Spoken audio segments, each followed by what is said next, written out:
तो इससे प्रीवियस वाले वीडियोज़ में हम बता दें आपको कि जो under graduate mathematics Lucknow university का मैं वहाँ की जो बुक आपकी है प्रकाशन केंद्र उसको फॉलो कर रहा हूँ, लेकिन कॉन्सेप्ट जो आपके हैं हर किसी के लिए यूजफुल है, हर स्टूडेंट के लिए यूजफुल हैं। और डिस्क्रिप्शन में मैं बेसिक्स का लिंक देता हूँ, मैंने बेसिक पढ़ाया हुआ है। और दूसरी सीरीज जो मैं ऑटोमॉर्फिज्म की पढ़ा रहा हूँ, इसमें काफ़ी लेक्चर्स हो चुके हैं। अभी जस्ट प्रीवियस लेक्चर में हम लोगों ने बातें कर ली थी सेंटर क्या होता है, सेंटर क्या होता है ग्रुप का, और सेंटर नॉर्मल सब ग्रुप होता है ग्रुप का, सेंटर जो है आपका नॉर्मल सब ग्रुप होता है। क्लाइन V4 की बात करी, क्लाइन V4 की हेल्प से हम लोगों ने एक एग्जांपल लेके देखा कि कैसे नॉर्मल सब ग्रुप होता है। और हम लोगों ने फैक्टर ग्रुप की बात करी, G/H, H अगर नॉर्मल है तो वो कोसेट्स आइडेंटिकल बनाता है, उनके कलेक्शन G/H जो आपको क्वेसेंट सेट है वो बाइनरी ऑपरेशन के रिस्पेक्ट में एक सेट एक ग्रुप बनाता है जो कि क्वेसेंट ग्रुप बोलते हैं या फैक्टर ग्रुप इसको बोलते हैं। ठीक है, इसकी बातें हम लोगों ने कर ली। अभी इस वीडियो में हम लोग बात करेंगे कर्नल ऑफ होमोमॉर्फिज्म की और कुछ फंडामेंटल थ्योरम्स हैं। ठीक है, कर्नल क्या होता है, होमोमॉर्फिज्म के बारे में आपको पता है, साइन प्रिजर्विंग मैप होता है, image of composition, composition of images. ठीक है, ग्रुप थियोरी में होमोमॉर्फिज्म की बात हम अगर करें तो आप क्या ले लीजिए, दो ग्रुप्स ले लीजिए G डैश, और इनके बीच में कोई मैपिंग फाई डिफाइन करिए। फाई की खास बात क्या है कि वो किसी एलिमेंट A को अगर फाई A पे मैप कर रहा है, ठीक है, B को फाई B पे मैप कर रहा है, तो A कंपोजिट B को वो phi A composite phi B पे मैप करेगा।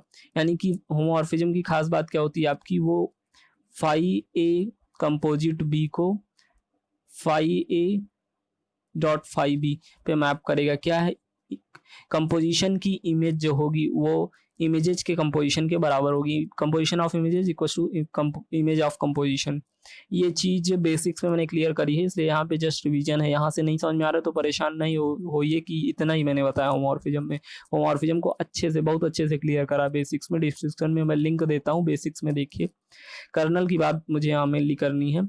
तो कर्नल क्या होता है होमोमॉर्फिज्म का, if G and G dash are, अभी इसमें बाइनरी ऑपरेशंस इनबिल्ड हैं। ठीक है, दो ग्रुप है तो डिस्टिंक्ट बाइनरी ऑपरेशन भी हो सकते हैं, सेम भी हो सकते हैं, वो डिपेंड करता है कंडीशंस क्या है। मैं सिर्फ नॉन सेट ही लिखता हूँ, ऑथर्स भी यही लिखते हैं। तो G और G डैश आपके पास दो ग्रुप्स हैं, having a map phi such that G to G dash, domain आपका G है, कोडोमेन G डैश है। एक मैप है आपके पास provided by as phi is an homomorphism, phi homomorphism है। होमोमॉर्फिज्म की प्रॉपर्टी क्या आपको बता दिया मैंने। ठीक है, फाई होमोमॉर्फिज्म है। अभी कर्नल ऑफ फाई कैसे डिफाइन करेंगे, कर्नल ऑफ होमोमॉर्फिज्म जो होता है वो सेट होता है, या यूं कह लीजिए वो सब ग्रुप होता है। किसका सब ग्रुप होता है, इस G का सब ग्रुप होता है। आपके पास फाई जो होमोमॉर्फिज्म है, फाई जो होमोमॉर्फिज्म है वो G टू G डैश है। ठीक है, तो इस G का सब ग्रुप होता है कर्नल ऑफ फाई। और ये डिफाइन कैसे होता है, इसमें एलिमेंट्स कैसे होते हैं, तो कर्नल ऑफ फाई में ग्रुप या डोमेन वाले ग्रुप के वो एलिमेंट्स होते हैं जिनकी इमेज आइडेंटिटी हो G डैश की। यानी कि कर्नल फाई में वो एलिमेंट होंगे डोमेन वाले ग्रुप के जिनको ले जाके होमोमॉर्फिक मैप जो फाई है आपका वो G डैश कोडोमेन वाले मैप, कोडोमेन वाले ग्रुप की आइडेंटिटी पे मैप करे। इसको जरा डायग्रामेटिक देखते हैं, कर्नल ऑफ फाई क्या है। कर्नल ऑफ फाई क्या है मैं बताता हूँ, यहाँ पे आपको डायग्राम नहीं इंसर्ट करा मैंने। ये आपका G ग्रुप है, ये आपका G डैश ग्रुप है। ठीक है, फाई आपकी होमोमॉर्फिज्म है। तो कर्नल जो है आपका इसी डोमेन वाले ग्रुप में ये आपका कर्नल हो जाता है, कर्नल। और इसकी खास बात क्या है, और इस G डैश वाले ग्रुप में आपका आइडेंटिटी एलिमेंट कोई होगा, E डैश कह लीजिए इसको, और इसमें कोई आइडेंटिटी एलिमेंट होगा, रहने दीजिए इसको। कर्नल में वो सारे एलिमेंट्स आते हैं, कर्नल G का आपका सब ग्रुप है, और वो एलिमेंट्स आते हैं जो कहीं और नहीं जाएंगे, उसको फाई उठा के सिर्फ और सिर्फ G डैश की आइडेंटिटी पे मैप करेगा। यानी कि अगर कोई एलिमेंट मैं बोलूं कि वो कर्नल में है तो उसकी इमेज क्या आनी है, कोडोमेन वाले ग्रुप की आइडेंटिटी ही आनी है। कर्नल का मतलब यही है कि वो सारे एलिमेंट्स को उठा के, अगर कोई कर्नल में है तो समझ लो गया, वो सीधे आइडेंटिटी पे जाएगा। ठीक है, ये कर्नल की डेफिनेशन है, और यहाँ से भी आपको समझना चाहिए कर्नल ऑफ फाई वो एलिमेंट्स आएंगे ग्रुप के जिनकी इमेज आइडेंटिटी हो कोडोमेन वाले ग्रुप की। कर्नल ऑफ फाई क्या है, क्लियर हो गया, सब ग्रुप होता है ये। अभी फंडामेंटल थ्योरम्स की बात करनी है। एक रिमार्क भी यहाँ दिया हुआ है, रिजल्ट है स्टैंडर्ड रिजल्ट, इसकी बात जरा कर लें। रिमार्क क्या मैंने दिया, kernel of phi is a normal subgroup of G। ये फर्स्ट थ्योरम होती है होमोमॉर्फिज्म की। होमोमॉर्फिज्म की तीन थ्योरम्स होती हैं। जो पहली थ्योरम है होमोमॉर्फिज्म की वो यही कहती है, रिमार्क में जो मैंने दिया है, कि आपका कर्नल क्या था, G to G dash, G और G डैश आपके पास दो ग्रुप थे, फाई आपका होमोमॉर्फिज्म है। तो कर्नल में वो एलिमेंट्स आते थे जो कोडोमेन वाले ग्रुप की आइडेंटिटी पे मैप होते थे। कर्नल में वो एलिमेंट आते थे जो कोडोमेन वाली आइडेंटिटी पे मैप होते थे। और ये आपका कर्नल जो है ये सब ग्रुप तो है ही डोमेन वाले ग्रुप का, ये सब ग्रुप के साथ ही नॉर्मल भी है, यानी कि कर्नल ऑफ फाई जो होता है आपका वो नॉर्मल सब ग्रुप होता है डोमेन वाले ग्रुप के लिए। ये फर्स्ट थ्योरम है होमोमॉर्फिज्म की। होमोमॉर्फिज्म की टोटल 3 थ्योरम्स हैं। ये पहले थ्योरम का रिजल्ट है कि कर्नल ऑफ फाई आपका नॉर्मल सब ग्रुप होगा। नॉर्मल ग्रुप के बारे में प्रीवियस वीडियोज में डिस्कस कर चुके हैं।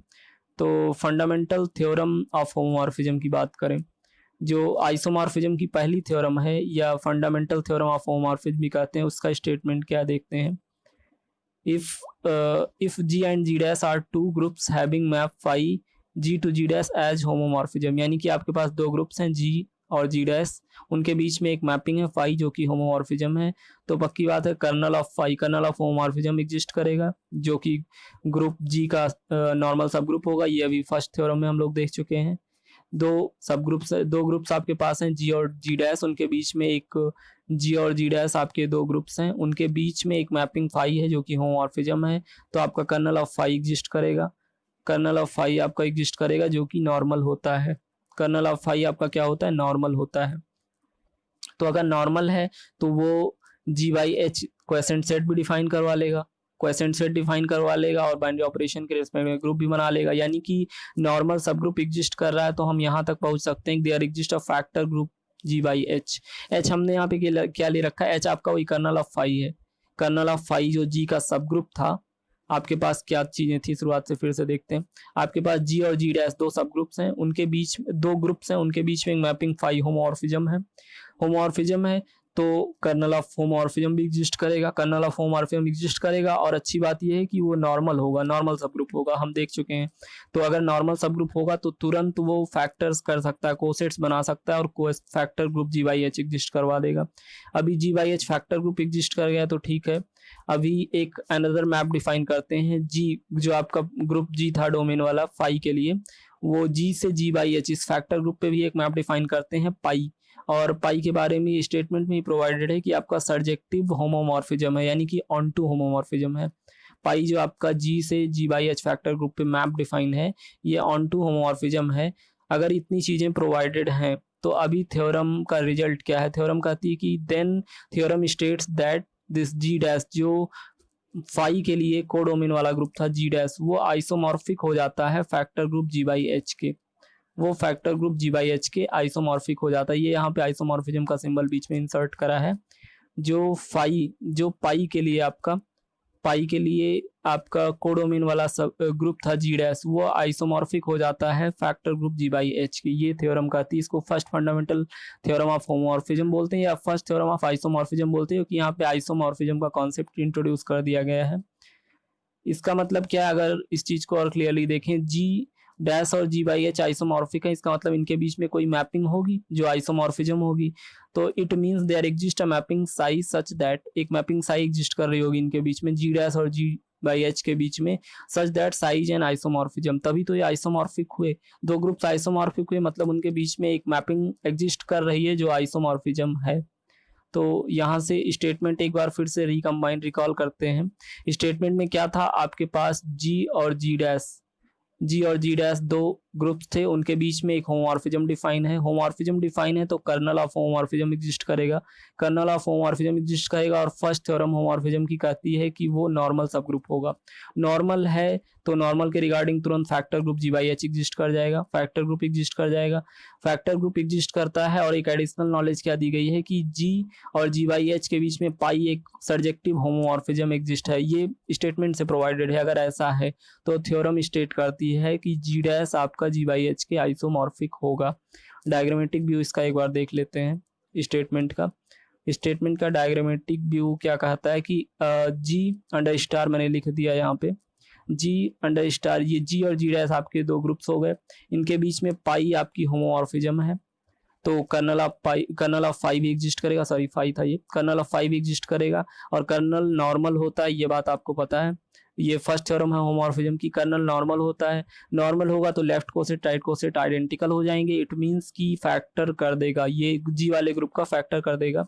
फैक्टर करते ही फैक्टर ग्रुप एग्जिस्ट कर जाएगा G by H, factor group अभी एग्जिस्ट कर गया। H आपका वही कर्नल ऑफ फाई है, फैक्टर ग्रुप आपका G by kernel of phi exist कर गया। इसके साथ ही फैक्टर ग्रुप में कैसे एलिमेंट्स होंगे, कोसेट्स होंगे, ये क्लियर होना चाहिए आपको।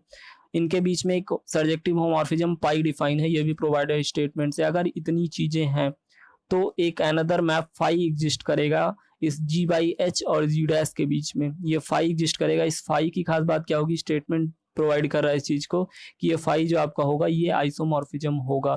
यहाँ पे एक चीज और डायग्रामेटिक व्यू में आपको दिख रही है कि मैंने कर्नल के सारे एलिमेंट्स को उठा के कोडोमेन के आइडेंटिटी पे फाई के लिए मैप करा हुआ है कर्नल की डेफिनेशन से। ये ब्यूटी आपको कर्नल की डेफिनेशन से दिख रही है।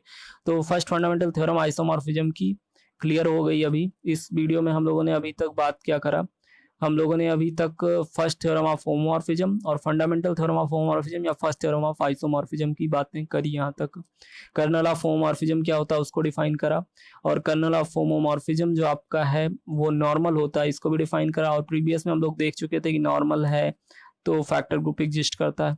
यहाँ तक की चीज़ें हो गई। अभी हम नेक्स्ट वीडियो में उस थ्योरम पे मूव करेंगे जिसके रिगार्डिंग इतनी प्रॉब्लम्स आई थी और हमने इस एडिशनल इन्फॉर्मेशन को शेयर करा। ठीक है, तब तक के लिए आप इस वीडियो को रिवाइज